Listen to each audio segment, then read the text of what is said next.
వారమంతా ఏదో ఒక పనిలో బిజీగా ఉంటాం గదా! సరదాగా సండే అయినా పిల్లని బయటకి తీసుకెళ్దాం అనుకున్నాం. మేమెవరి గురించయితే బయటికెళ్తున్నామో ఆవిడ బాగా దర్జాగా పడుకుండిపోయారు. ఇలా బండెక్కి వీధి దాటామో లేదో వెంటనే కునుకొచ్చేసింది నా కూతురికి.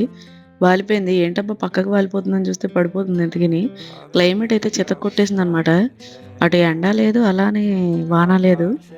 చాలా దారుణంగా ఉంది క్లైమేట్ మాత్రం. ఎంజాయ్ చేసాం మేము.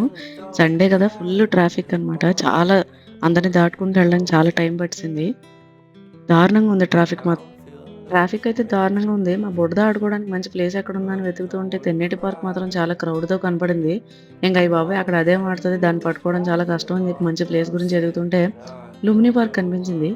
లుంబిని పార్క్ ఎళ్ళంగానే డింగుమని లేచి కూర్చుంది నా కూతురు. కానీ రూ. 10 టికెట్టు. చెరో 10 నాకు, మా ఆయనకి, బుడ్డదానికి అవసరం లేదు. బిలో 5 ఇయర్స్ అక్కర్లేదు. మంచి క్రౌడ్ లేకుండా పీస్‌ఫుల్‌గా అయితే ఉంది. బుడ్డది కూడా ఆడుకోవడానికి చాలా బావుంది. దానికి నచ్చినట్టుగా ఆడేసుకుంది. మేమెప్పుడు ఎక్కడ